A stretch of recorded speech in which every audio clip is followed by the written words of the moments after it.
Personally एक बात बोलता हूँ कि गंदी लड़ाई छोड़ दे। अगर लड़ाई लड़नी है कदे आमने सामने लड़के देख तने बेरा लागे मर्द क्यों आकर।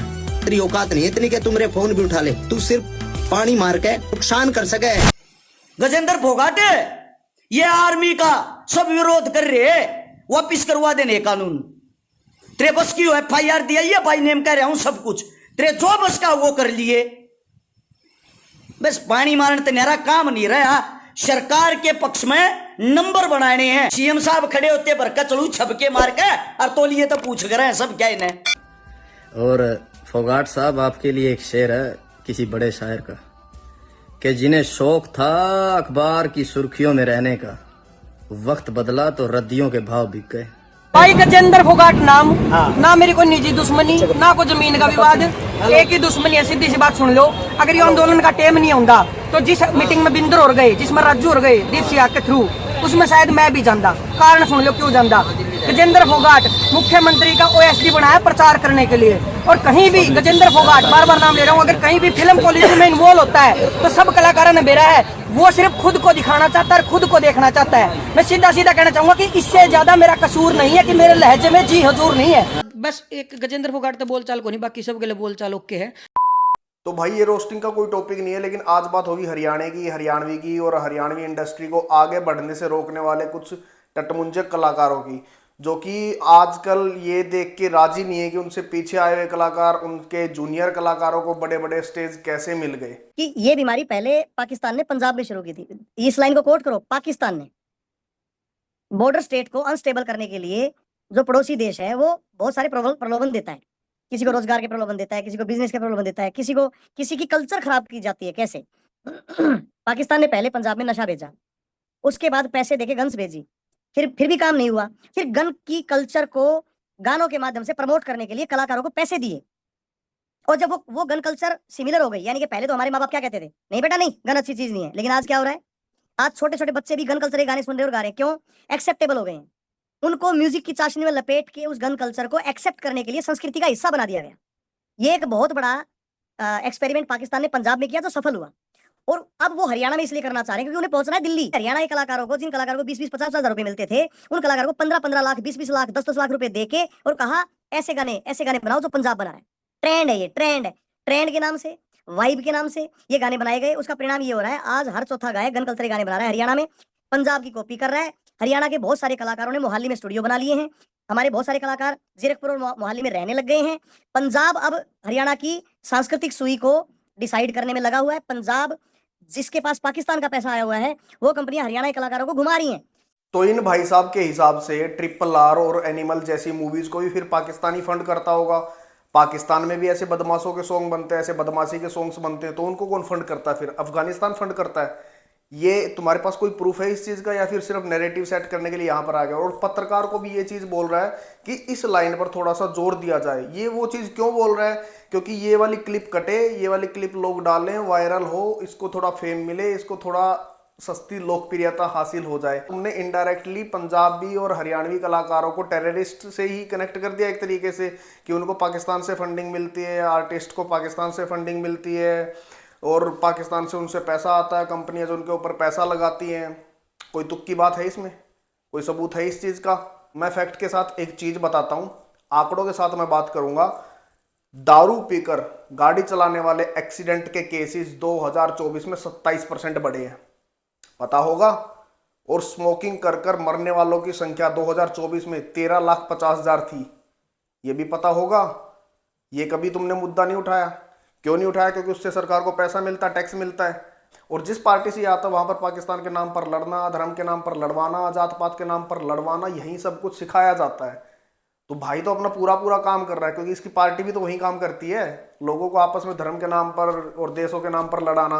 वो तो तुमने कभी नहीं बताया होगा कि चीन तुम्हारे देश के अंदर इतना ज्यादा घुस गया। कभी बात की है उस बारे में? नहीं करी होगी ना। एक कलाकार कोई भी गाना बनाता है तो 100 लोगों को रोजगार मिलता है। एक दारू का ठेका खुलता है तो 20 एक्सीडेंट के केसेस ऑन एन एवरेज एक ठेके के हिसाब से बढ़ते हैं। एक गुटखे की दुकान खुलती है तो 20 केसेस एज एन एवरेज उसके कैंसर के बढ़ते हैं। इन चीजों पर तो आपने कभी भी सवाल नहीं उठाया होगा। आप तो इनडायरेक्टली पंजाबी और हरियाणवी कलाकारों को आतंकवादी बोलने में जुट गए। क्या बात, आप खुद ही प्रशासन हो? तुम करोगे डिसाइड कौन क्या है? सीधा आतंकवादी कनेक्शन बता दिया। भाई सच में तुझे ना मेडिकल ट्रीटमेंट की बहुत ज्यादा जरूरत है यार, इसको कोई एडमिट करवाओ जल्दी से, ये पागल हो लिया बहनचोद। मैं बिल्कुल भाई साहब के अंदर गल्ला हूँ, इस बात पर भी गल्ला हूँ, उसका गल्ला है क्योंकि कास्टिज्म मुद्दा देखा मैंने, उसको इस वजह से टारगेट किया जा रहा है कि वो जाट है। जज का पसीने आऊंगे और खटोला भीतर गलवा दोगे जेल में। यार इतनी बड़ी पावर होगी तो फिर गाने गुने क्यों करो भाई? एक ये भाई साहब है जिसको साला कोई पूछता नहीं है, ना ये आर्टिस्ट है, ना ये सिंगर है, ना ये कलाकार का बाड़ है, ये सिर्फ सरकारी दल्ला। इसको भी सिर्फ जात पात के नाम पर लड़वाना ही आता है और आ गया फिर से जात पात के नाम पर लड़वाने के लिए। मासूम शर्मा जब लाइव आया था भाई, उसमें उसने कहीं पर भी जात पात का जिक्र नहीं करा। जात पात का जिक्र किसके मुंह से सुना? सबसे पहले तुम्हारे मुंह से। तूने तो आके जात पात का बोला है कि जाट और ब्राह्मण की लड़ाई हो रही है। ये नैरेटिव तो सेट तुमने ही किया है। और भाई तू तो काम सही कर रहा है, सरकार वाला ही तो काम कर रहा है, वही तो काम है तेरा, आर्टिस्ट थोड़ा है। और लिंडरू तेरे गाने तो बहुत अच्छे हैं ना, तू भी पुलिस वालों की वैन में से बाहर निकलता है, तेरा यार जमानत पे बाहर आया।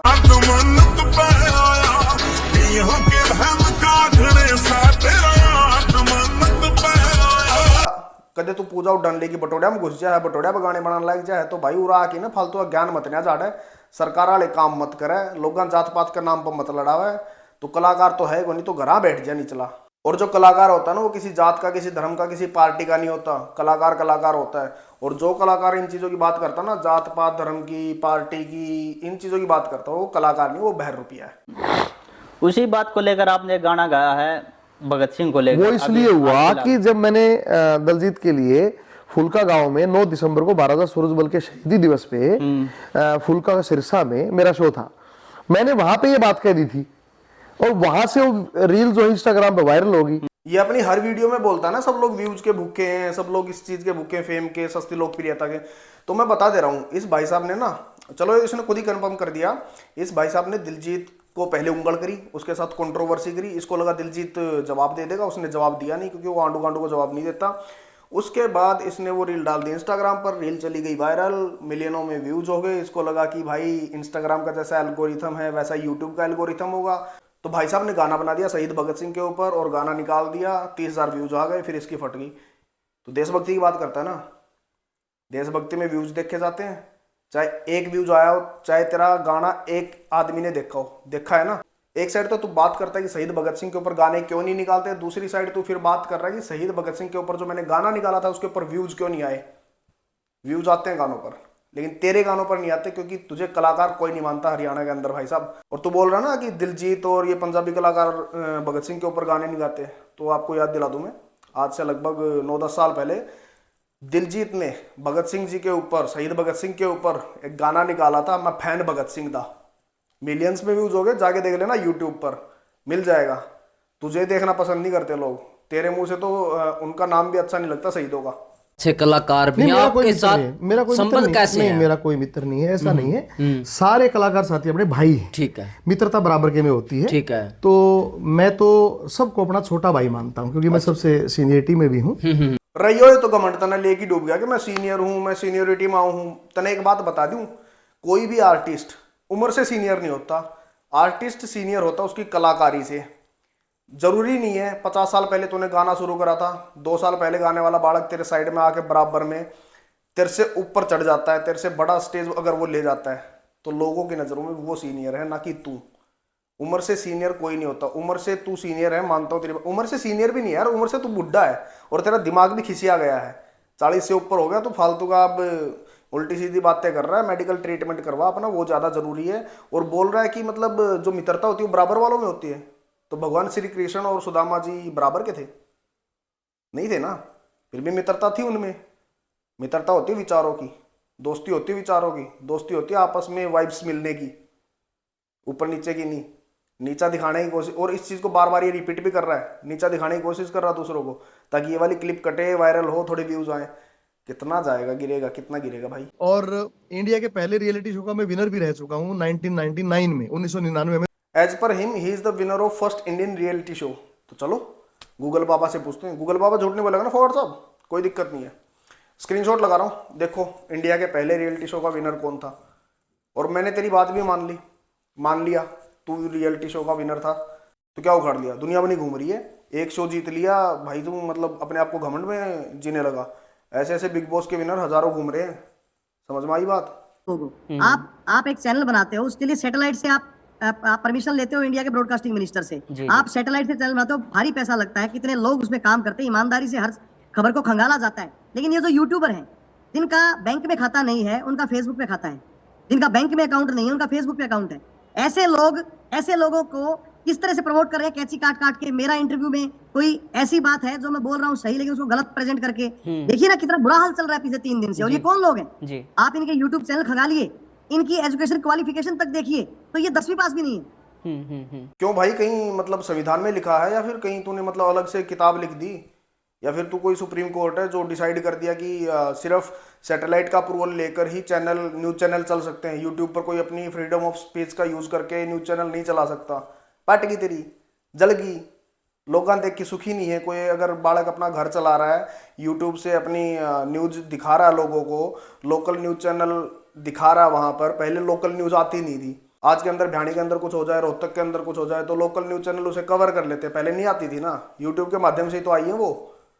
किसी को देख के राजी नहीं है, सिर्फ अपने आप को दिखाना चाहता है। और बोल रहा है कि बैंक में जिनका अकाउंट नहीं है उनका यूट्यूब पर अकाउंट है। तो भाई यूट्यूब पर तो तेरा भी अकाउंट है, समझा? नहीं, तू समझा नहीं। तेरा गांव ने तेरा हुक्का पानी बंद कर रखा और आगे तो चौधरी बनने लग रहा। नया कलाकार ने कदे यूएस साथ में लेके जाओगे गाने के लिए, इस प्रकार का नहीं, यूएस वीजा देगा कलाकार ने, तो मेरे ख्याल से ले जाओ, हमने क्या दिक्कत है? यूएस से वीजा बड़ा मुश्किल देता है, वो सारी हिस्ट्री खंगाड़ा है, आदमी का लेवल देखा है, जब वीजा दे। अरे लागदार तेरे जैसे पंचायती गांव के गेला पा जाएगा, 2 न्यूज चैनल पर जाके भोग दिया तने कि भाई जो यूएस का वीजा है वो मिलना इतना आसान नहीं है। तो यूएस तो यार फ्रॉड लोगों ने भी वीजा नहीं देता, तुझे कैसे दे दिया फिर यूएस ने वीजा? डोंकी से गया था क्या? और बार बार रिपीट कर रहा है एक चीज को, मैंने 3 देशों में गाना शूट करा, उसको आके कोई कवर नहीं कर रहे हो। भाई सुन लिया तेरा गाना और 10 लोगों का और सुनाया, वो चेक करने के लिए कि मेरे कान खराब नहीं है। तो 10 लोगों का और मेरा सेम रिव्यू था। और 3 देशों अगर जाके तूने शूट करा तो अपने लिए करा, अपने व्यूज के लिए करा, हमारे लिए नहीं करा भाई साहब, या तेरी चाटने वालों के लिए करा होगा। कौम के गद्दारों को हम वैसे भी नहीं देखते हैं। अगर तू व्यूज का भूखा नहीं होता ना तो इस कंट्रोवर्सी के टाइम पर वो गाना नहीं डालता, क्योंकि तुझे पता है लोग सर्च करेंगे, व्यूज आएंगे। दूसरों को बेवकूफ मत बना, दूसरों को मत बोल कि व्यूज की भूख है, तुझे भी सेम भूख है पैसे की, व्यूज की। ये कम हो गए, कोई गीता का उपदेश लिखो देखे तुम, या तुमने वेद शास्त्रों को गा रखा था जो ये डिलीट हो इतना रोन लाग रहे हो? शर्म नहीं आती तुम्हें? अपने पैसों के लिए, अपना घर भरने के लिए तुम हमारी युवा पीढ़ी को गन की तरफ धकेल रहे हो, गन को ग्लोरीफाई कर रहे हो। ये यहाँ पर बाकी कलाकारों के लिए, न्यूज रिपोर्टर्स के लिए बोल रहा है कि कंट्रोवर्सी कर कर सस्ती लोकप्रियता ये लोग ले लेते हैं। इन लोगों को व्यूज की भूख है, इन लोगों को पैसे से अपना घर भरने की भूख है। तो तुझे नहीं है भूख? करूं प्रूफ सबूत के साथ में, देखो एक बार दिखाता हूं। इसका एक गाना आया था लाश नहर में, हालांकि उसके ऊपर बहुत सारे लोगों ने इससे सवाल भी पूछे, इसने कोई जवाब नहीं दिया, उसको इग्नोर कर दिया। तो जब इसका गाना आया था लाश नहर में अमित सैनी रोहतकिया के साथ, उस टाइम पर इसने उसके स्टूडियो में एक वीडियो शूट करी थी गाने को रिकॉर्ड करते टाइम की। तो उस टाइम पर जो उस वीडियो का थंबनेल था वो ऑटोमेटिक जो थंबनेल लग जाता है यूट्यूब पर वो वाला था। और एक बार अब देखो क्या थंबनेल है उस वीडियो का, लाश नहर में विवाद। क्यों भाई थंबनेल क्यों चेंज कर दिया? तुझे तो व्यूज की भूख है नहीं, पता है थंबनेल चेंज करेगा तो थोड़े बहुत व्यूज और बढ़ेंगे और थोड़े पैसे और आएंगे यूट्यूब से। तुझे तो व्यूज की भूख नहीं है ना, चेंज क्यों करा फिर? भाई सब रोटी पानी खाते हैं, मत कर गुमराह किसी को। तो भाई लास्ट में कंक्लूजन की एक बार बात कर लेते हैं। तो सारा मैटर ये है कि हरियाणवी को सपोर्ट करो, हरियाणा को सपोर्ट करो और हरियाणवी संस्कृति को सपोर्ट करो। ऐसे टांग खींचने से कुछ नहीं होने का। मैं आपको एक एग्जांपल दे के बताता हूँ। स्टेज ऐप पर एक मूवी है दादा लक्ष्मीचंद कर की, तो उस मूवी में एक बार तमजा की देखियो।